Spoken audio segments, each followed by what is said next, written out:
They're important for one reason and one reason only. 3 points on the road away at Villa Park. Chelsea at Aston Villa this afternoon. Kick-off in the Premier League coming your way at 5:30.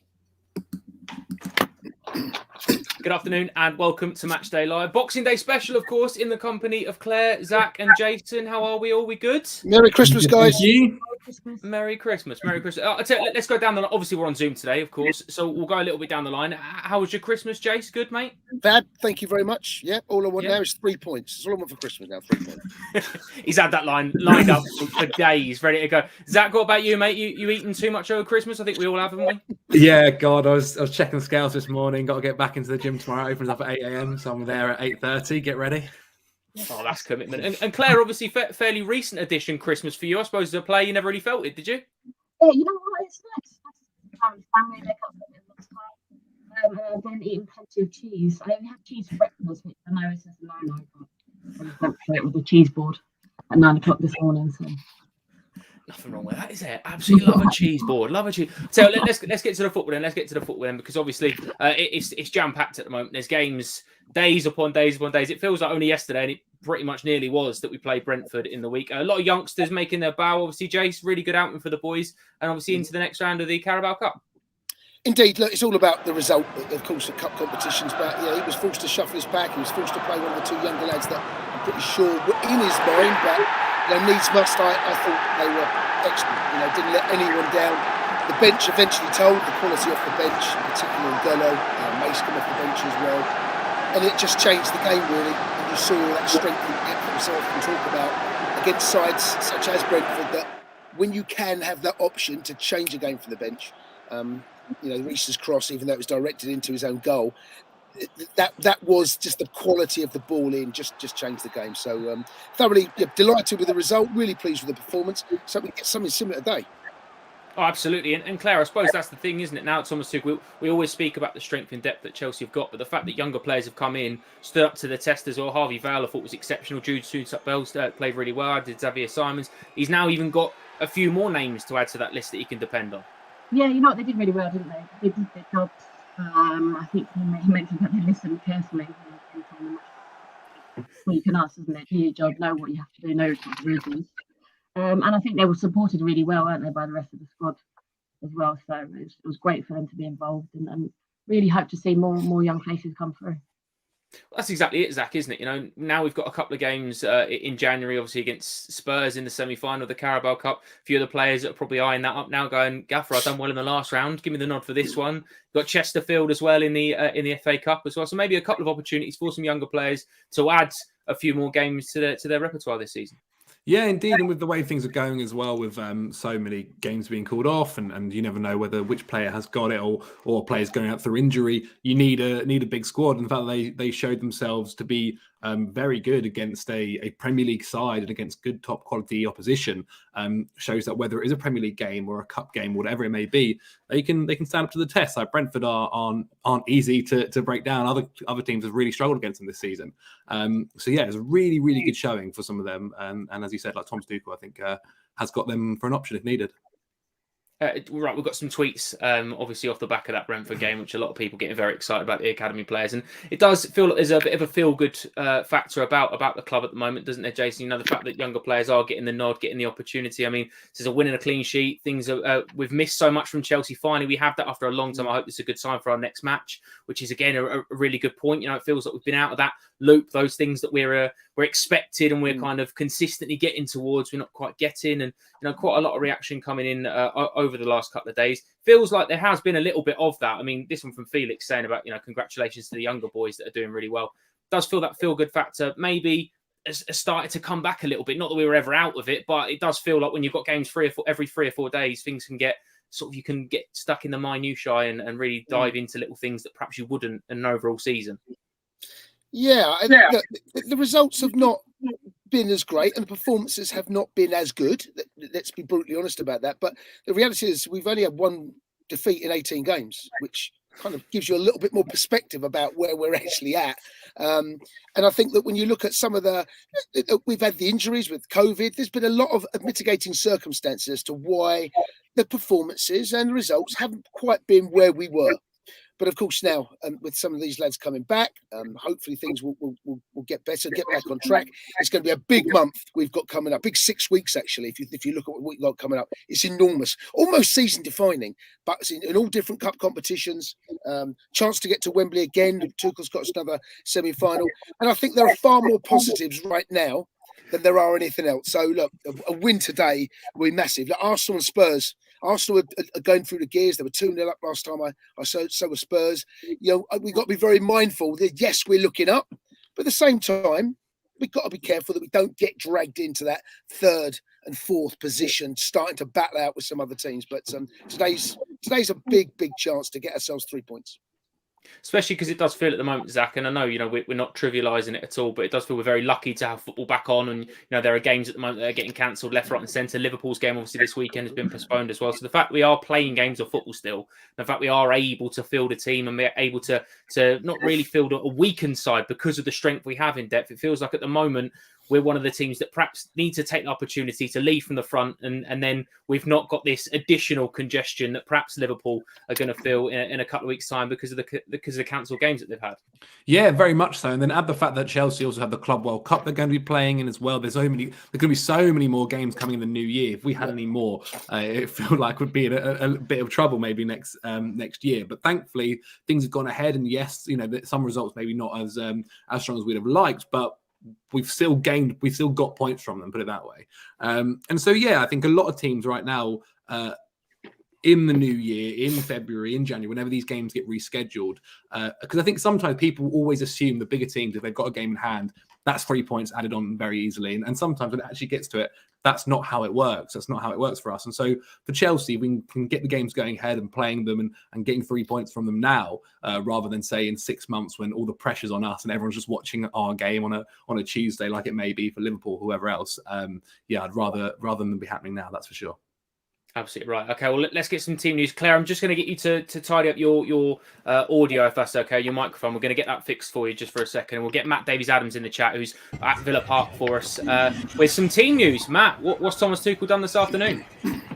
Changes are plenty, Joe. 9 of them in total from Brentford. Only Alonso and Chalobah remain from that game. We're assuming it's a standard 3-4-3, so Edouard Mendy's back in goal. Back three will be Trevor Chalobah, Thiago Silva and Tony Rudiger. Then it's Reece James and Marcos Alonso as the wing-backs. N'Golo Kante and Jorginho in the middle. Hudson-Odoi, Pulisic and Mount are the front three. So we'll guess that Christian Pulisic is going to be playing in the middle of that. Bench looks pretty strong today as well. Return for Romelu Lukaku. Kovacic is on there too.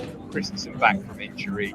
Saul Barkley, Ziyech, Azpilicueta, Sarr, and of course Kepa making it up. So that feels like obviously it's not fully strength, but it's pretty close to, I think.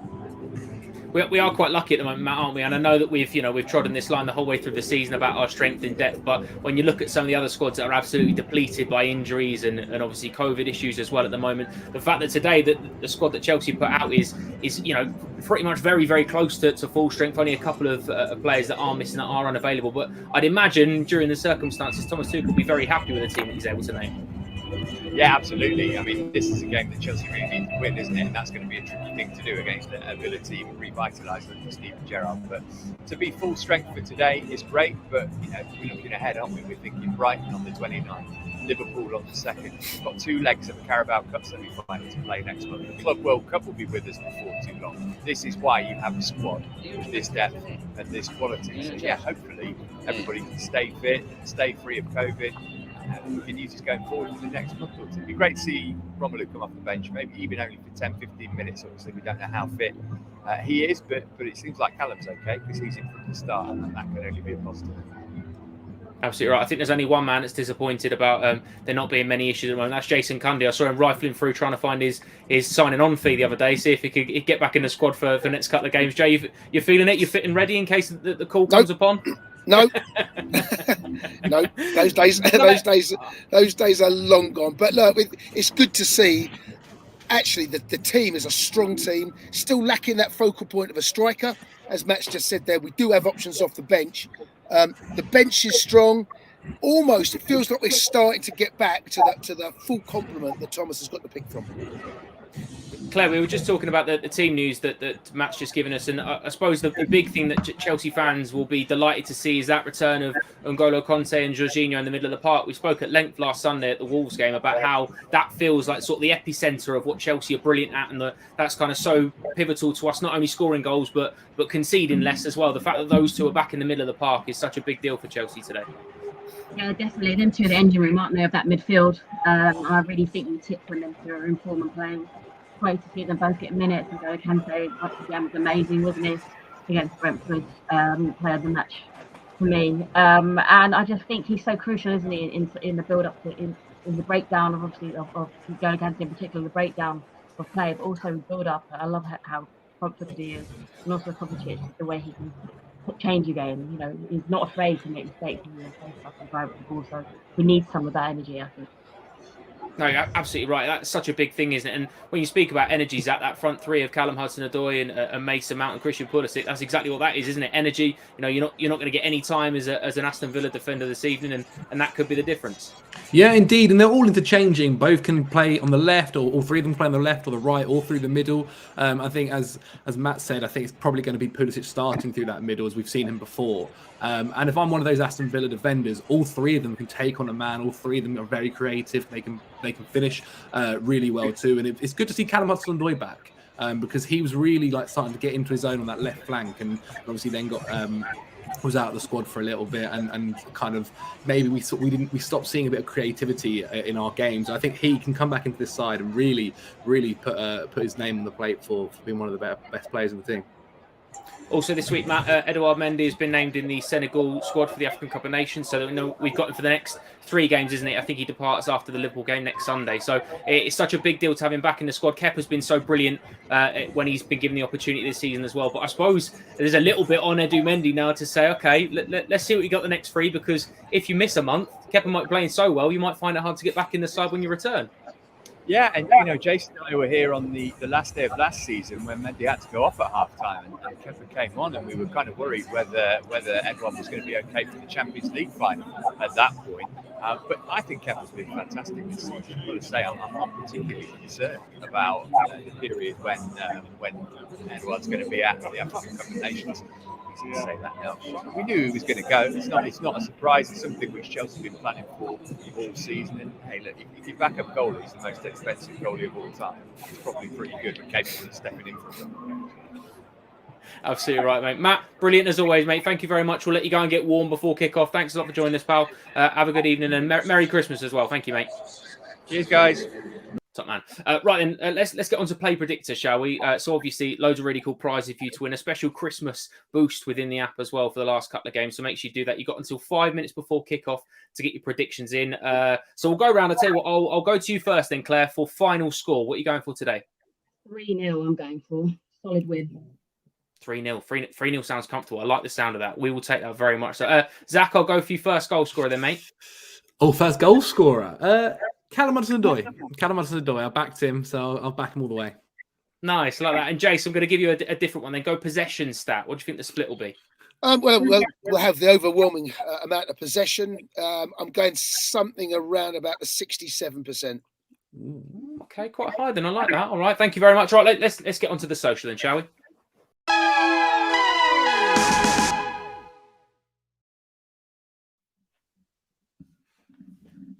Okay, this is the social then. You'll have seen this throughout Matchday Live all this season. It's the part where we dive into the world of social media through the eyes of a Chelsea fan. We do little bits and pieces, a little bit different, obviously. We've got so many things to crack on with, obviously the trending topics. But we're going to start with Show and Tell, which is 3 great moments from trips to Villa Park. Claire's going to be back. We're just going to sort out already a little bit more. Over the years we've scored, we've got loads of really cool memories from Villa Park. So I need you to vote for your favourite in the comments down below. So let's do this then. You can do this then, Jay. You can do the first one, which is Dennis Wise's goal. Talk to me about Dennis Wise, because what a player he was and scored some very important goals for Chelsea. Oh, I love Wisey. He came to Chelsea for big price tag after not long after winning the FA Cup, and big impact on the club. Not just the seasons that I was there with him, but beyond. And he captained the club. When our success really started to change after so many years of disappointment, he's a great character, Wisey.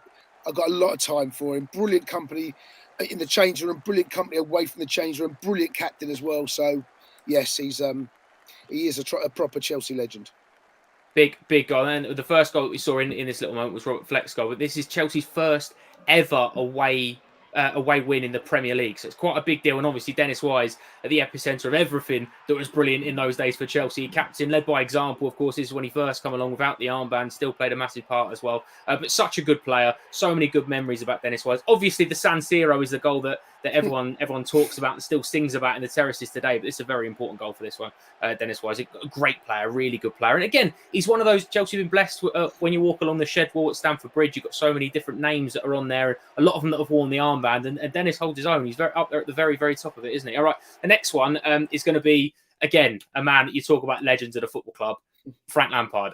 Zach, I'm going to go to you on this one then, because Frank Lampard, so many goals that Frank Lampard has scored. Obviously, Chelsea's all-time leading goal scorer.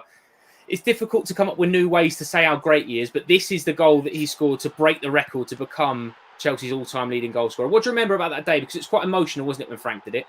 Yeah, indeed. I think he scores 2 on that day as well, if I'm correct.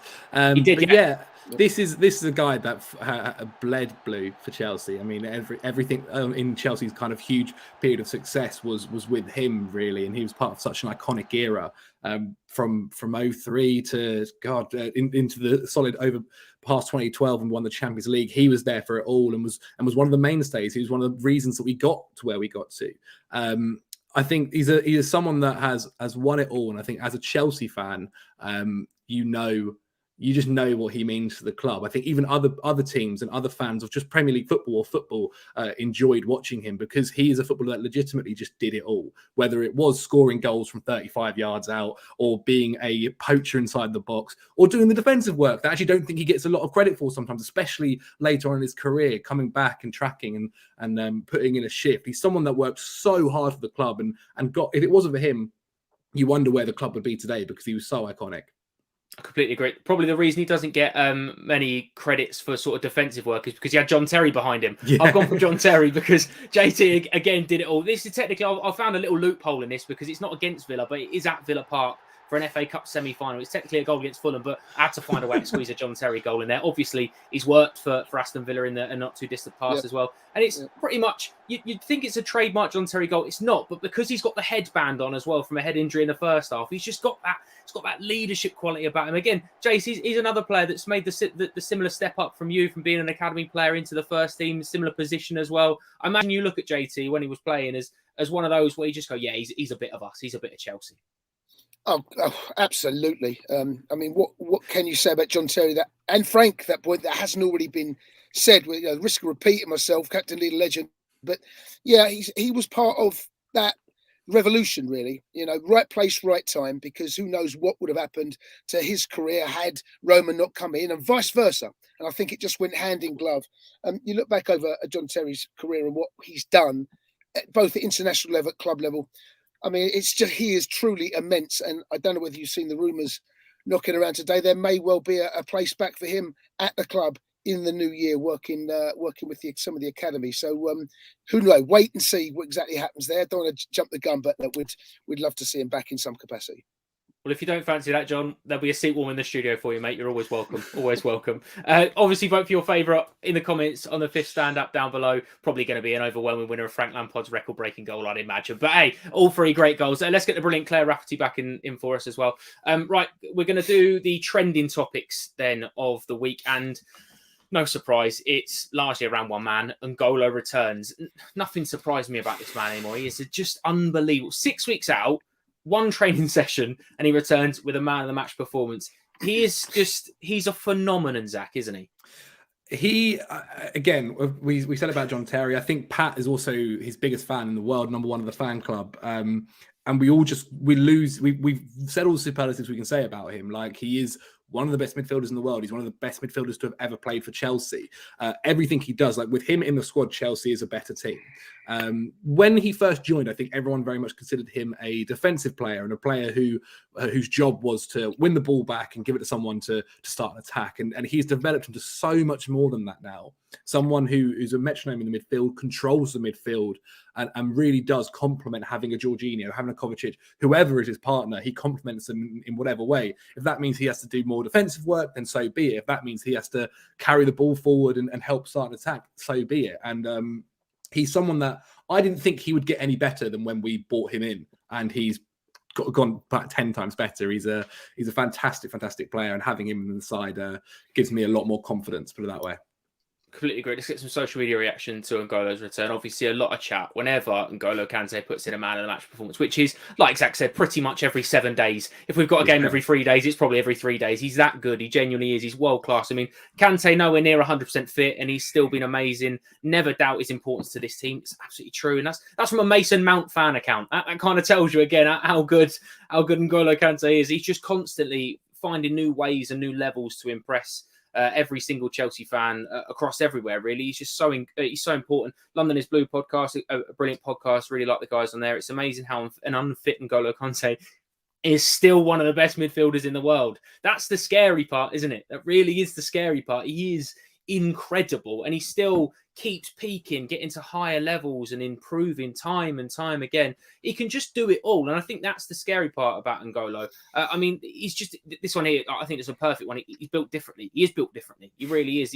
He's got that ability on the ball, which is kind of unassuming because he's got that niceness about him. He's very smiley, he's very kind, he seems like a really lovely person, but he stick his foot in if he needs to. He wins every tackle, he wins every 50-50, every duel. He's just got so much about him. And Jace, I think Zach hit the nail on the head there about he finds new ways to get there. And again, Gary Lineker's tweet about Piers Morgan said, if a small asteroid was rocketing down, I'm paraphrasing, basically, there's a 50-50 shot landing either on your head or somewhere else. N'Golo Kante will be sent to intercept it, according to Gary Lineker. And again, Jace, he'd probably do it, and he'd probably turn around with a little smile like it's nothing. He's just saved the world. He's that good. Yeah, almost apologetic sometimes when he scores against. He wants to apologise to the opposition. I've said it before, and I'll say it again. He is one of the most remarkable footballers I've ever seen. He wins balls he shouldn't win. He seems to read situations, and I thought Makelele was brilliant at reading the game, smelling and sensing danger. This guy does it even better. He's the best I've ever seen at winning the ball back in the middle of the park. And when I say the middle of the park, I mean box to box. And N'Golo Kante is a box-to-box midfielder. The reason people had him as a defensive midfielder is because he's so good at winning the ball back and can do that job. But he can do everything. He can go and win the ball high up the pitch. And under Sarri wanted to see if he could get the ball. And that's why he played him slightly further forward, because he can do that job. He can go and win the ball. Of course, there's always going to be a flaw in someone's game, and you could argue maybe assists and setting up goals is not at the very highest level. But winning the ball back in the middle of the park, there is no one I've ever seen do it as well as him. He is a freak of nature. Fitness levels phenomenal. I would love to go into a lab and work out what size his lungs are. Because his energy levels at the first minute are exactly the same at the 91st. Honestly, he doesn't change and he doesn't sweat. He's truly remarkable. Like you said, I mean, these tweets that come in. Sorry, Claire. These tweets we're just seeing now about Kante being a playmaker, the fact he could dribble, and the fact that he's underrated. Everything that Jason's saying, Claire, is bang on. He's a remarkable footballer. He is, and you can't. I was just going to ask Jason then. Do you think you can actually teach that? You know, that energy, that endeavour. It's something that I think he's clearly born with. But what he's got physically, I've never seen a footballer like it. Honestly, it's just astonishing.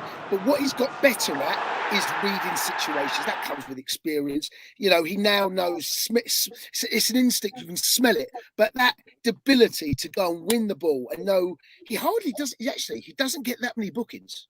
He does pick up, but he doesn't get that many. Considering how many challenges and how many times he gets himself in positions where he's combating in the middle of the park.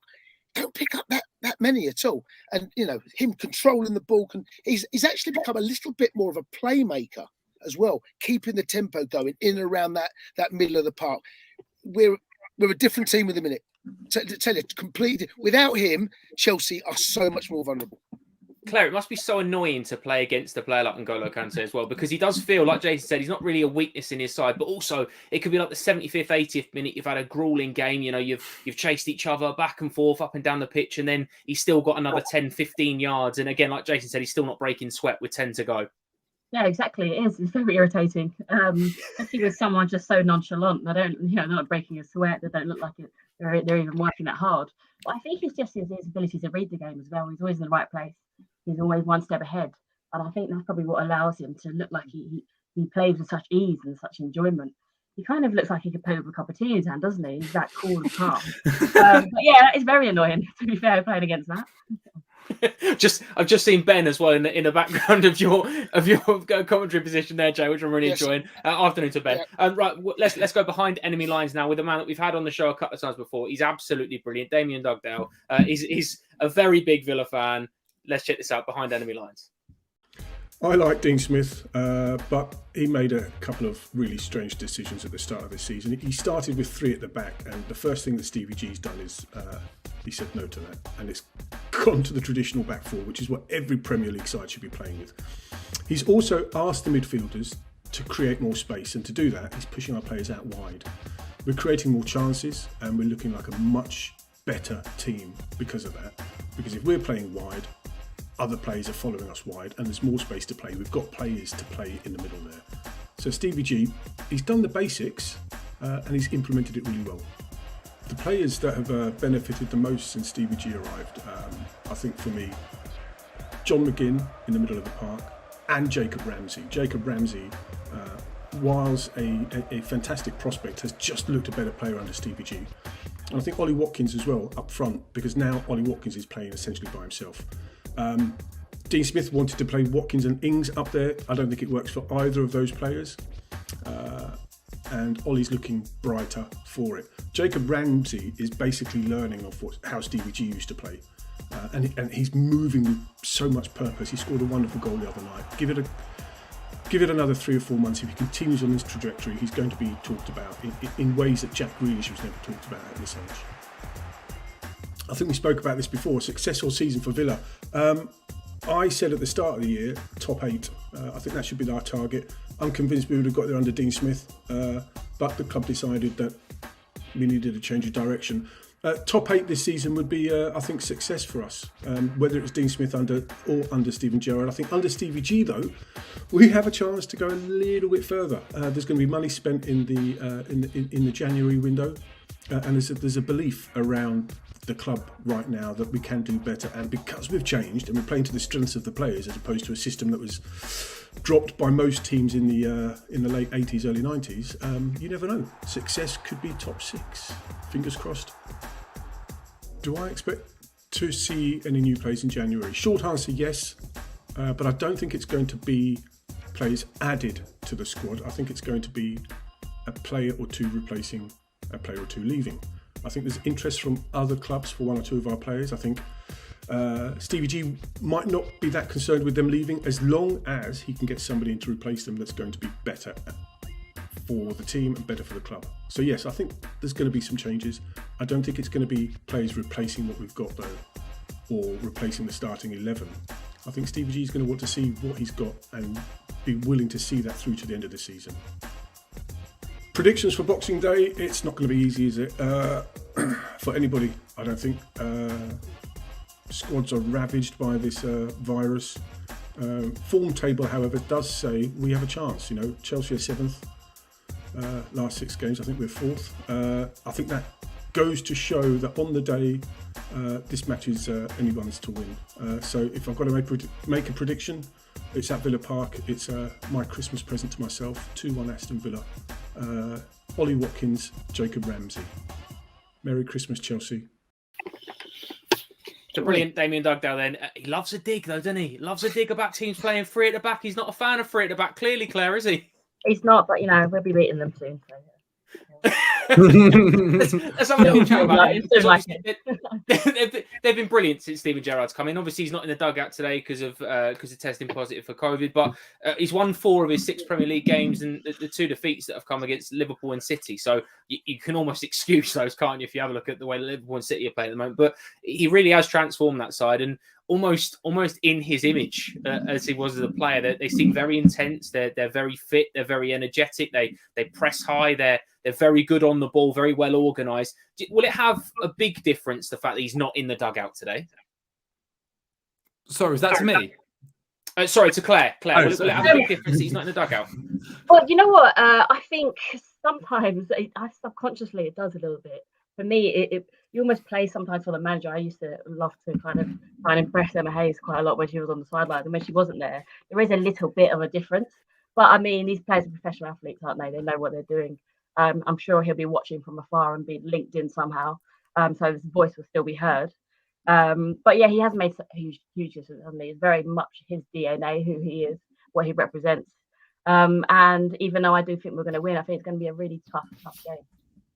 I think the fact that these stats that we're seeing on the screen, Zach, about I know not everyone's game is XG, not everyone likes it, but I think in the highest XG in the first half of the season, it says on there is 1.48, and then in the second half of a game alone, Villa achieved 1.4, which kind of tells you the whole change in setup and dynamics since Steven Gerrard has come in, and I suppose there is a little bit of that as well. That the fact that he was such a good player, the expectation is quite high on him. He's done a great job at Rangers. You expect him to be good and have such an impact, but he has been brilliant since he's come in, Zach, hasn't he? He has. He's made some tough calls as well and got them playing nice football at the same time. Like he is, as I guess what people nowadays call a progressive manager. He wants his fullbacks flying forward. He wants his DMs covering, his attackers going full all out, and he's got a great squad for it. I mean, the signings I thought they made in the summer, considering they lost Jack Grealish, they did pretty well. Instead of trying to sign one star player, they signed 4 or 5 to try and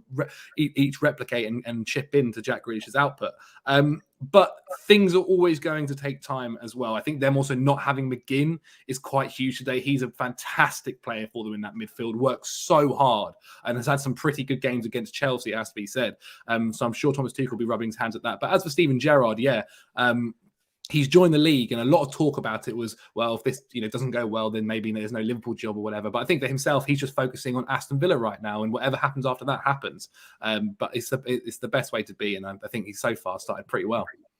Yeah, I completely agree. Yeah, he's done very well. Hopefully, not very well this afternoon. We can add Chelsea to it. Then he lost 3 of 7. That's fine. That's still all right. That's a decent record for him. That'll do. Right, in time for wherever we may be, the brilliant Matt Davies-Adams has been out and about around Villa Park.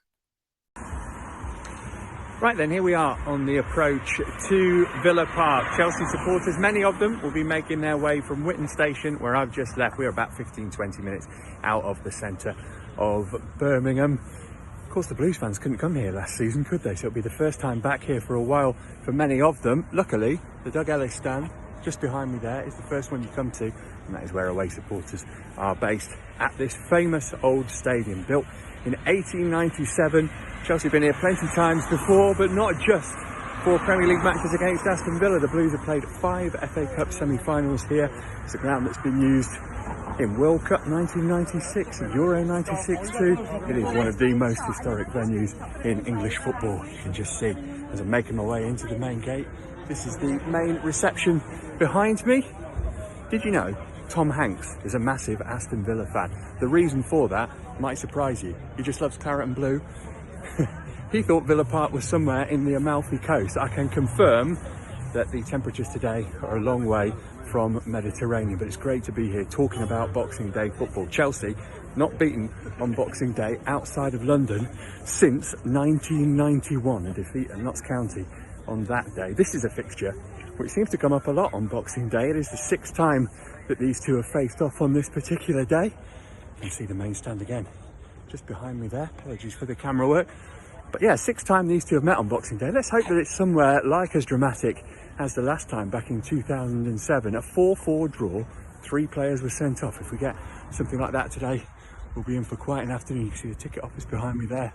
This is where I'm about to go into reception. Got my accreditation, now to take my seat in the press box and hopefully look forward to another win for Chelsea against Villa, looking to make amends for what happened here on the final day of last season. But by and large, Chelsea got a good record here. Let's hope they can pick up 3 points today. We've got Jace back for this now. The brilliant Matt Davies-Adams, by the way, there at Villa Park for us. Yeah, we've got Jace back in this. Obviously, we're all doing it remotely, and it's all to do with online connection. So if he goes, it's not we've had enough of you, Jay. You will be back, mate. Don't worry about it. We'll get you back involved. Let's crack on with the quiz then. So we've gone Christmas theme. So Christmas cracker or cold turkey. I'm going to give you a player. You have to tell me if they've scored for us on Boxing Day. Okay, all good? Goodness gracious. Right, okay. There you go. See, we've dropped Jason out. I think that might be tactical because he doesn't like quizzing because he doesn't like to lose. So I'm seeing through that one. Okay. Not you as well, Claire. No. Right, head to head then. Let's start. So, Claire, I'll come to you first then. Didier Drogba, has he scored for us on Boxing Day, yes or no? Surely, yes. Surely. He has. He has indeed twice. Okay. West Bromwich Albion in the 08-09 season and Reading in the 06-07 season. No, I missed Drogba. Oh, what a player. What a player. Well, okay, let's get another centre forward then, Zach, for you. Alvaro Morata, yes or no? Yes. I saw the goal this morning on Chelsea's Instagram, I swear. Oh no! Oh no! Don't research, mate. All right? No, none of that. None of this. I didn't. I was revising. just casually scrolling, and so there you go, the Chelsea Instagram. If people don't follow it, make sure you follow it. He did, mate. Yeah, against Brighton in the 17-18 season. Trademark Alvaro Morata header. Yeah. Is it exactly that? Aspi cross, Morata header. Okay, Claire. Then 1-1. Andrei Shevchenko. No. Oh, he has in this very fixture in 07-08 against Aston Villa. He's another one, is it? What a player. Shevchenko, and I need to be proven wrong about this. I can't ever remember him. In fact, he scored one here. I can't ever remember him scoring a bad goal. All of his goals are brilliant, like either technically or absolute rockets like this one against Villa. I can't ever remember him scoring a bad goal. Right, okay, next one for you, Zach. Jimmy Floyd Hasselbank, yes or no? No. Correct. He hasn't. Strangely, he hasn't. Okay, so Zach, you're in the lead. You're 2-1 up, mate. Right. So you need this one, Claire. Really, you need this one. Nicholas Anelka, yes or no? Yes. Yeah. He hasn't. Oh, I would say yes. Every time. So, well, Zach, congratulations, mate. Good win for you. Good showing, though, Claire. At least you didn't run away like Jason. So well played. I think that was my first ever win, to be honest. Might well be right. Time for in case you missed it. Each week we take a little look at the lighter side on the game on social media, and we start with something that was really, really lovely, really touching, really heartwarming against Brentford, which was the Hey Jude moment when Thomas Tuchel pointed towards Jude Soon-Suck-Well because the Brentford fans were singing Hey Jude. That is lovely, isn't it, Claire? It's really heartwarming. It is. There's something quite fatherly about it as well, isn't it? It was nice, yeah. What a lovely moment from both of them. Nice bonding moment. Yeah, and Zach, you were the first one to flag this in our private WhatsApp group. You were the one that said, "Oh, Tuchel's pointing at him," which is lovely, isn't it? It's so nice. I do love like those kind of moments. I think very fatherly figure. Like you forget how young they are, right? And so a little thing like that must be really nice to kind of like calm the nerves and that. So yeah, no, I thought that was very sweet. Okay, next up, have you ever sent out an embarrassing Christmas card in the post? Well, I give you a very Hazard Christmas. This is not his best look. Eden Hazard and Torgan Hazard posing in a Christmas jumper for a lovely Christmas card, which is nice in its own way. You know, I'm sure Mother Hazard will be loving this Christmas card, right? It's really nice. My only issue is there is a third Hazard brother who is a professional footballer, isn't there? So Kylian Hazard has been completely left out of this. Absolutely fuming. Yeah, you'd be devastated, wouldn't you? How rude! If you don't reach the national team, you just don't make it. That's how it works. You're relevant. You're invisible. Yeah. Yeah, exactly. Not on it. Not on it. Next up, we were just speaking about N'Golo Kante. Turns out he has excellent taste in books. Now, I've read this book, and as you can probably see, it's also behind me, the Pat Nevin autobiography. Fantastic read, available in the Chelsea Megastore as well. Really good read. We've all read it, haven't we? Indeed. Yeah. Indeed. Halfway through, actually. Halfway through. No, I got one for Christmas, actually. Oh, there you go. I'm now going to say that's the only thing that me and N'Golo Kante have in common, but I'll take it. One thing is better than nothing, isn't it? Again, we saw this. We saw this just after the Brentford game. We thought we'd put it to the man himself. Unfortunately, he's dropped off at the awkward time. But let's have a little look and have a chat about it anyway. The fact that on his debut, Harvey Vale, a lot of people straight away saying he looks a bit like a young Jason Cundy. He does a little bit, doesn't he? He's got hints, isn't he? He's got hints. He has got a little bit more hair. It's the jawline. I think it's the jawline. It's a very, very similar jawline. Well, I mean, again, lovely job. If that's what it's going to be, Harvey Vale, I'm sure, will be very delighted. In fact, if we've got Harvey on this show in 20 odd years, he's had a good career, and we'll take that. And he scored a goal from halfway line. Exactly. It's been a good start as well, especially Harvey Vale's another one. He's probably a little bit unlucky not to be involved today, Claire, because he was so good in the week, and he's probably made a stamp to say, I could play. I'm available. I'm ready to make that step up when needed. Yeah, he was. He was very confident, wasn't he? Quite calm with the ball. He knew exactly kind of what he had to do. I think it was such a great opportunity, wasn't it, for them? I'm sure they enjoyed it as well at the moment. And I think a few of them players will be knocking on the door. I think it's just nice, isn't it, to have kind of that reassurance that they've had their minutes, they've got the minutes under the belt. I know they didn't actually play much football, did they, because of COVID? I don't think they trained a week, or I don't know what the situation was around that, but I know that they came in to the game not having played that much football, and were still able to kind of step up and take that jump. And it was fearless, isn't it? When you're that age, I think you've got nothing to lose, and they had the stage to show what they can do, and I think they did a good job at it. I completely agree. I tell you, let's get on to 3 points for 3 points then. What are the three things that we have to do today to win against Aston Villa? The first one, I think, is continue to use the impact substitutions like we did against Brentford. Don't you think, Zach? I mean, we seem to be doing that very well at the moment, and the fact that the substitutes as well. I suppose there is a little bit of an added incentive to think, because of the uncertainty of the world now, you're not just waiting for someone to get injured. You could be waiting for anything at the moment. You need to be ready to play. And if you come off the bench and make an impact as a substitute, you've got a good shout to play a bigger role in the next game along. Yeah, look, we speak about Chelsea's depth all the time, and this is probably one of the first times in a few weeks where we've actually got it again, kind of on the bench. We've got a £100 million striker just sitting on the bench. It's not too bad, and so if anything's happening in the attacking sense, you can bring him onto the pitch to cause some trouble. I think, and Tuchel's been very good at that. It has to be said, throughout his Chelsea's career. Every time something's not quite working out how he expects, or a change is needed, he does seem to make the right decision all the time. And whether that pays off in defence or attack, it does normally seem to pay off. It feels like about 75% of the time. Does it feel like as well, Claire, the fact that Thomas Tuchel is so good at using his whole squad, in some teams perhaps, that you can be a little bit disgruntled and a bit downhearted being a substitute because you might feel that's your only role. Whereas with Thomas Tuchel, it feels like you're part of a bigger squad. If you're a substitute one game, that doesn't necessarily mean that is your role going forward, because he's so flexible in making changes and giving players an opportunity. Yeah, he's not afraid, is he, to throw players in who haven't had as many minutes. But I think what he does really well is he keeps everyone engaged. I think on the training ground, that's where that matters the most. Making sure everyone's fresh and prepared. And I think in doing so, you add value to that player. I think as a player, all you want to do is know that you're valued and you can add. And you know what your skill set is. You know what you can add to this team. And when you're called upon, it's down to you to kind of show what you've got.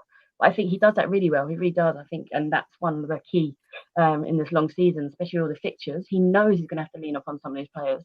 And I think the players are going to be in the right mindset because of how he's nurtured them throughout the season. Absolutely right. Our second point today is find a solution to our forward quandary. Obviously, Romelu Lukaku, Kai Havertz and Timo Werner not in the starting 11 today. Thank you. That's my word of the day that I got yesterday. That's a Christmas present I'm putting to you straight away. It's true though, isn't it? Because, a lot of teams are feeling the effects of injury and the congestion of fixtures and everything like that. But when you are without or unable to start Romelu Lukaku, Kai Havertz and Timo Werner, there are a lot of teams that would absolutely fall off the pace. Chelsea have been able to maintain a certain level without those two, but you do have to be honest, and you do have to be fair and say that perhaps we aren't at our clinical best that maybe we would be with those in the starting 11. Yeah, but we've also not been able to play them, which is and so what we have had at the same time has been a kind of sticky taped forward line that have kind of done the job in ways like Mason Mount at the moment is playing at some of his best football. I think he's nearly going at a goal or an assist every other game throughout his career for Chelsea, and he continues to get better and better. As I mentioned, I think Pulisic, his natural position, if you asked him, isn't a striker. But he's doing the hard yards. He's doing the job that's needed of him. He's being the utility man and putting in a shift. Same as when Callum Hudson-Odoi used to do it, like right wing back or left wing back, and now Callum's back as well. And so I think I think if you ask Thomas Tuchel, oh, would you like to be starting Romelu Lukaku? Would you like to be starting a fully fit Kai Havertz? He'd probably say, yeah, I would. But that's just not the scenario we're in. Football seasons are a long 9, 8, 10 months, and you go through these periods with injuries. Then add the state of what the world's in, you've got even more trouble. And so, all things considered, I think he's handled it pretty well, and he's done a pretty good job. And hopefully today the front three are able to score some goals. Absolutely. Well, let's get on to our third. This is 3 points and 3 points, Chase. Obviously, something you and Ben do regularly. Our third point today is get hold and track the Villa central midfield runners. I suppose Ramsey's the big one. You know, we saw he scored a brilliant goal at Norwich a few weeks back, and he's very good on the ball. He's very energetic. He's a good runner. He's probably man for man the player that you'd be most concerned about in the middle of the park. But obviously, with N'Golo Kante and Jorginho in there, those are two players that are more than capable of sorting that problem. Yeah, they've also got Buendia as well that can make those runs from slightly deeper. They're going 2 up top. We still don't know exactly how they're going to play this, whether they go with a 3 and Ings is the central and Watkins comes off perhaps the right or the left. They may just go with a diamond. They may, who knows right now. We're still waiting to see what their team selection is. But those are absolutely right, those runners from midfield. It's about passing them on as well. You know, if they do go beyond N'Golo, pass him on to Trevor, pass him on into that back line. But communication, as is always the case, guys, is absolutely crucial because you can deal with runners if you pass them on. You haven't necessarily got to go with them. Sometimes they make runs to try and drag you into the back 3, back 4 to create a bit more space. You know, what they'd like N'Golo out of that space, ideally. So yeah, it's all about communication. But you know, if we play to the level that we know we're capable of today, we'll win this game. Completely right. Let's get on to our analysis piece then for this afternoon. Jay, should be talking about Kepa Arrizabalaga. Let's have a little look at that. Someone's performances, I think, perhaps has gone under the radar a little bit of late, is Kepa. Chances have been few and far between, but whenever he's been called upon, he's been excellent of late. And that was no different against Brentford. Really good save, point-blank range on that occasion. This one, nice height, but he shuffles across his goal. Good positional sense that makes it look easy. And this one stays as big as he can for as long as he can to ensure he's a big target to get around. Must be hard for him knowing that however well he does, even in the Champions League, chances are Mendy's going to get the gloves back. But with Mendy going away to the African Cup of Nations, chances are he is going to be called upon quite a lot throughout January. This is probably the best save of the lot. Decent ball in, no one's marking really, and a brilliant header, but what a save that is down to his left-hand side. And of course, we know how good he is with penalties as well, making 2 really good saves in the Super Cup to ensure that we lift the first piece of silverware of the season. And who knows, this save against Aston Villa ensured that we went to the latter stages of the Carabao Cup. Against Spurs, we may well see him having to make some saves to maybe get to Wembley for the first final of the season. He's had a real resurgence underneath Thomas Tuchel, hasn't he, Claire, in terms of his confidence. You know, we all know how good he is and his ability, especially on the ball. He's such a clever footballer for a goalkeeper, and that's a modern way of a goalkeeper. But he's going to be so important for us over the next 8 weeks when Eddie Mendy goes to the African Cup of Nations, because some teams haven't got a capable replacement. You know, you think about Liverpool, there's a massive drop-off when Salah and Mane aren't in the team. Yet with Chelsea, you've got, like Matt said earlier, one of the most expensive goalkeepers ever on the bench, and he's in the form of his life probably at the moment, especially his Chelsea career. Yeah, and I think he's obviously had to put his head down, hasn't he? Worked hard, and he's now getting the rewards for that. And I think he seems like he's in the right state of mind, I think, for a goalkeeper. And I can't speak from experiences because you have to be slightly mental to be a goalkeeper, don't you? But I think mentality and mindset and confidence is so key in that position. And he's in great form. He was fantastic against Brentford, and I think it's great timing for him. And you know, I think it's great to have that competition, isn't it? 2 world-class goalkeepers. I mean, that's the reason why we're going to be up there competing, because you need that backup, don't you? Oh, completely agree. And you mentioned mentality there. Zach, I've read the Players' Tribune that Kepa did. And if you haven't seen it as a Chelsea fan, I'd implore you to go and read it, because it's rare that players speak so openly and so honestly and do sort of really well open formatted pieces like that. But he does. He speaks about sort of the mental challenges and the obstacles that he's had to overcome. And, you know, we forget he's such a young man still. He's got such a long future ahead of him. And to come in with the pressure that he has, to have dealt with it the way he has, I think he deserves a lot more credit than he actually ever gets from anywhere. Yeah, it must be tough, I guess, especially during that period where you're going into games where people have beady eyes on you, looking to make any little mistake, and everything you do is super criticised, and goalkeepers make mistakes, and it's tough because anywhere else on the pitch, if you make a mistake, there's something you have a chance of it not conceding a goal. Whereas normally, if it's a goalkeeper that does it, it leads to a goal. And yeah, him also admitting that he didn't have the best of time, but it shows you what having confidence and having someone that believes in you and truly does push you. And I mean, I can't see a world where you get subbed on for a penalty shootout and you do well in that penalty shootout. You win your team the shootout and the game. How that doesn't bring you the most confidence you ever have. And you've seen him then play and be very, very good. The game against Brentford, he pulled off some fantastic saves to make sure Chelsea went out of that game winning it. And so he's fantastic again, and I think a lot of fans are quietly confident that when Mendy does go to the AFCON, he'll be absolutely fine. I know it's something that you've mentioned before, Jason, but there's one thing that mainly every football fan in the land found out during lockdown when there was no fans inside the stadiums, and that you find out which players are leaders, which players are talkers and shouters, and that's one of Kepa's big strength, isn't it? Is communication. God, it's with the goalkeeper, you have to communicate to your back line, whether it be a 3 or a 4 or a 5. You know, you're always listening out for your goalkeeper. You're always looking for for instruction.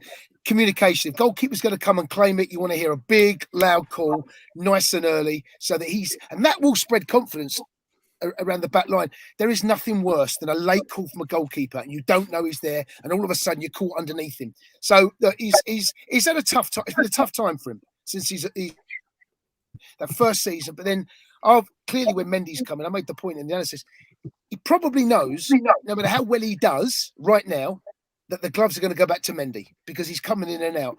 But this next month that comes up, I think you might have mentioned it earlier, Joe, he's got a nice run of games and a nice period in which he can come in and say, right, I've got the next 6, 7, 8, whatever many games it is. In a lot of big competitions, there's going to be 2 semi-finals that are going to be coming up as well, some big games in the league, FA Cup. So there's a chance. And you know what? You've got to take it, because if he doesn't, and there's 1 or 2 mistakes start creeping back into his game, then we know exactly what's going to happen. Absolutely right, mate. Absolutely right. There's the opportunity there, like we keep saying, for every player on the pitch. There's the opportunity when it comes, and you've got to take it. And I've absolutely no doubts that he will do, the form that he's been in recently. Right, let's hear from the manager then, who was speaking to the press yesterday about his first festive football Christmas over here in England. And can I just ask you, you said last week when you were in Germany and France, it was nice to watch English football when you had the week off. Yeah. Now that you're actually having to do it, and also in the middle of a public health emergency, I guess it's not ideal circumstances, and maybe it's not as enjoyable when you have to actually be involved in it. No, and it's of course for us the same situation than for anybody else, and we have concerns because we are not only football players and coaches, we are also fathers and family members, so we are also concerned and have doubts and fears and uncertain situations, which is not nice. Still, we are privileged to do our job and to do what we love the most, be involved in football. So it is a kind of in between. I'm very impressed how the team takes it. You know very well that the situation was a bit different when we arrived in Wolverhampton and had a 7th positive test in 3 days with Jorginho.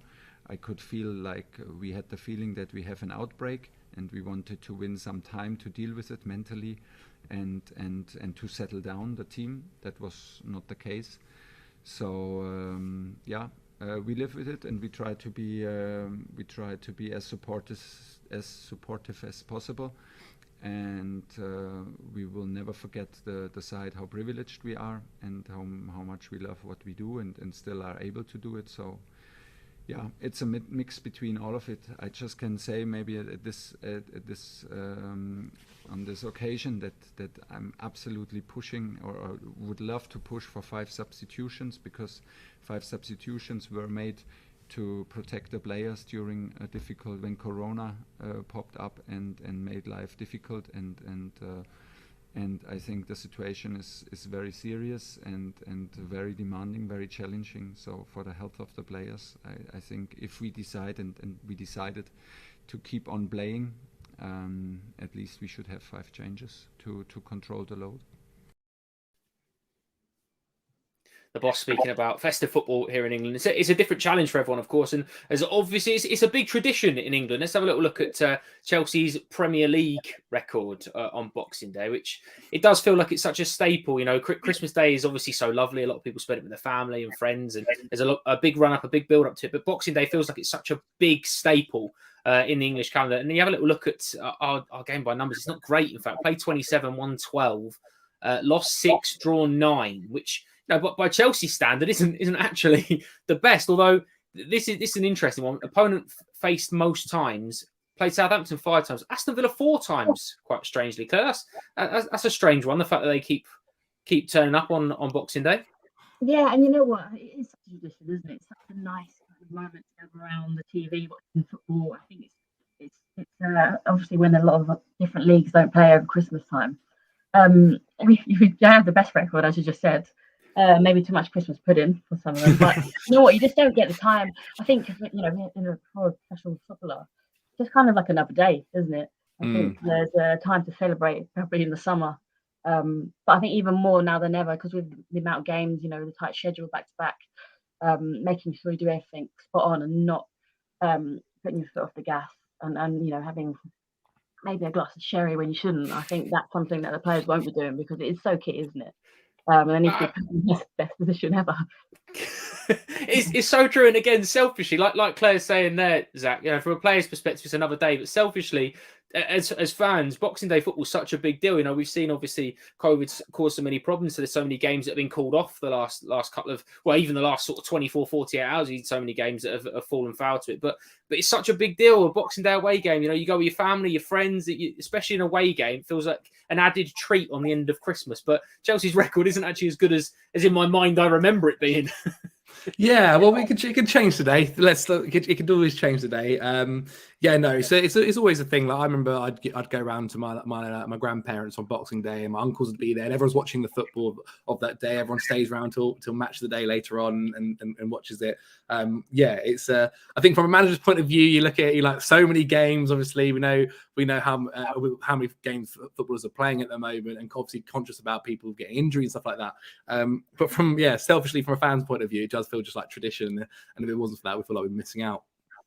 Absolutely right. And the Chelsea admin on Twitter asked for your Christmas setups over the last couple of days, and they have been brilliant. Like, genuinely, if you haven't checked this out, it's on the Chelsea Twitter account. There's so many really cool setups, so many really cool sort of Chelsea different ways as well that people have got. Some people have gone really, really big, Claire, like really, really big. Are you a big Christmas decorator? Have you got lights outside your house, sort of like Home Alone style? Oh yeah, the whole shebang. There's lights everywhere you can turn. I think the electricity bill is going to be through the roof, but you know, it just adds that bit of magic, doesn't it? Yeah, my house is a bit like Santa's grotto, but you know, I get so sad when Christmas is done as well, so I'm going to keep them up maybe for the whole year. Why not? Yeah, why not? I'm seeing it's quite a theme as well, Zach. With we've seen a lot of dogs that have got Christmas jumpers. You could buy a dog jumper on the Chelsea Megastore online website as well. I'm absolutely certain that my dog would hate to wear a jumper, but some dogs seem to love it. The fact that dogs are getting into Christmas spirit as well. Everyone loves to see a Christmas dog picture. Of course, man. Of course. Well, there's not many things in the world better than dogs. Yeah, I'm sure once I'm a little bit older and I can responsibly look after a dog, I'll also maybe try and get them in a jumper. Maybe I'll try and fit myself into one of them. Maybe slightly bit bigger though. I need it. Mine definitely do have a present jumper. Mine I got 4 dogs, and each one of them has their own jumper. Oh, I love that. I'll send a picture in later on. Yeah. Get the picture and we'll put it on the admin. Yeah. We'll get the admin to post it as well. The last 2 are lovely as well. Baby Lila, born on Christmas Day, big Chelsea fan already, which I absolutely love. And then Blue on their wedding day as well. A wedding thing, a Chelsea wedding thing. That is sensational, isn't it? But this is it. Like you said, Claire, everyone loves to get into the Christmas spirit, and it does feel sometimes that you know, Christmas people get a little bit down after Christmas. Boxing Day can feel like the start of it finishing. Not when you're a football fan, because it's such a big football game. And not when you're going to win like we are today. I think, no, you're right. It is. It's a nice thing to sit around. Even Matchday later on, you know, the kind of the everyone coming together, enjoying football, cheering, and it is that lull, isn't it? After Christmas, you can still eat as much as you want. I can't wait to go and eat my second Christmas dinner. Actually. But yeah, I mean, it is. It's just nice to all come together again, isn't it? Football is for everyone, and I think that's perfect on Boxing Day. Absolutely right. You got to keep an eye on the bench though, Zach, because if 1 or 2 are still digging into a selection box, Thomas Tuchel won't be happy. Yeah, depends which one though. Depends which one, obviously. But no, I'm sure. Maybe let them have it as a little treat, depending what the scoreline is. If we're 3-0 up, it could be you might pass them along. It might be the wine gun situation all over again. Timo Werner doesn't want the toffee one. Fuming. It'd be absolutely livid. Right. Brilliant work as always, team. We'll be back at half time. Make sure you stick around. First half commentary of Chelsea away at Aston Villa in the Premier League is coming up for you next.